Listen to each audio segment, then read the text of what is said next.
అంటే ఈరోజు భారతదేశంలో ఆర్టీసీకి ఉన్నంత పేరు సేఫ్టీ విషయంలో ఏ ట్రాన్స్పోర్ట్ సంస్థకు లేదు. ఆర్టీసీ అనగానే సేఫ్. ఎందుకంటే ఇందులో పనిచేసేటువంటి డ్రైవర్లు కావచ్చు, కండక్టర్స్ కావచ్చు, దాంట్లో పనిచేసేటువంటి స్టాఫ్ కావచ్చు, మంచి పేరు ఉంది. మేము యాక్సిడెంట్స్ కూడా తీసుకుంటే రేషియో చాలా తక్కువ ఉంటుంది. అలా అందరూ కూడా మీకు దీంట్లో ఉన్నంత సేఫ్టీ దేంట్లో ఉండదనేది మనకు ఎప్పటి నుంచో ఉన్నటువంటి చరిత్ర.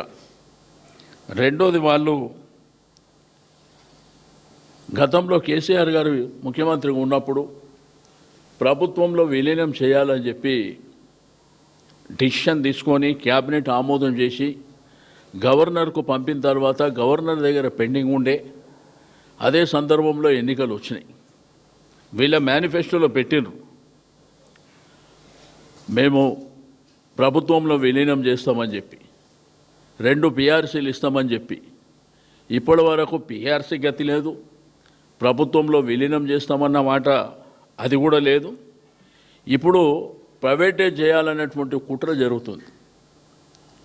ఇప్పటికే గౌలిగూడ బస్ డిపోని 400 కోట్లకు మరి ప్రైవేట్ సంస్థలకు ఇచ్చింది. అదేవిధంగా ఉప్పల్ కావచ్చు, మియాపూర్ కావచ్చు, అన్ని డిపోలను కూడా ప్రైవేటైజ్ చేసి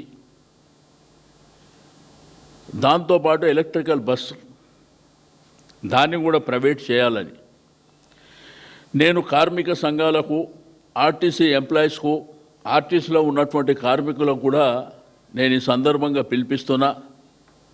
ఒకవేళ మీరు ఇప్పుడే మేల్కోకపోతే ఈ ప్రభుత్వం అంతా ప్రైవేటైజ్ చేసి మిమ్మల్ని ముంచాలనేటువంటి ప్రయత్నంలో ఉన్నది.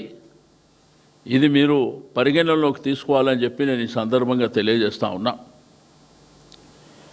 రెండోది, ఎలక్ట్రిక్ వెహికల్ కూడా అవుట్సోర్సింగ్ పెట్టి చేస్తామని ఆల్రెడీ ప్రాసెస్ స్టార్ట్ అయింది.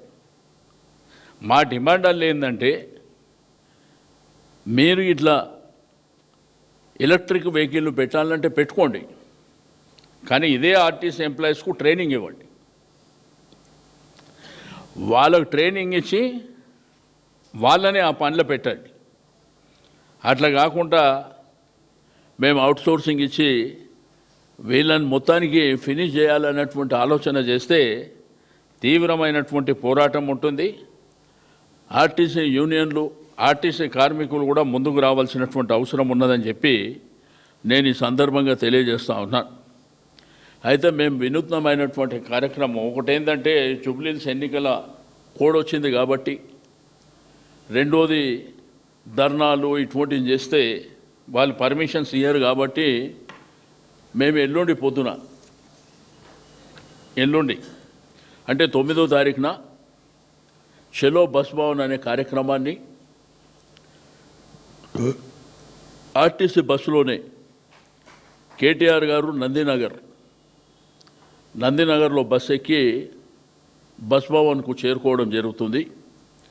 హరీష్ రావు గారు మైదీపట్నం, నేను సికింద్రాబాద్లో, పద్మారావు గారు చిలకలగూడలో, ముఠా గోపాల్ గారు ముషిరాబాద్లో, కాలేరు వెంకటేష్ గారు అంబర్పేటలో, లక్ష్మారెడ్డి గారు ఉప్పల్లో, మర్రి రాజశేఖర్ రెడ్డి గారు మల్కాజిగిరి, కేపీ వివేకానంద గారు కుత్బుల్లాపూర్, కృష్ణారావు గారు కుకట్పల్లి,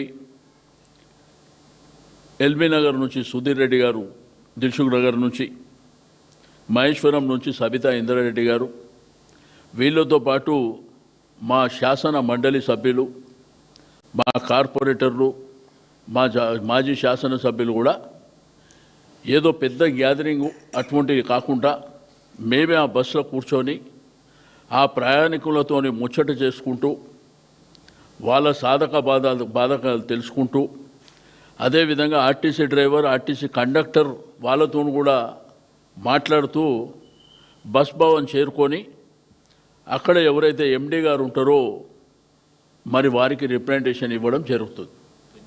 ఇది మొదటి కార్యక్రమం. దీని తర్వాత ప్రభుత్వం రోల్ బ్యాక్ చేయని పరిస్థితి వచ్చినప్పుడు ఇంకా పెద్ద ఎత్తున వినూత్నమైనటువంటి కార్యక్రమాలు తీసుకోవడం జరుగుతుంది. వీళ్ళు టోటల్గా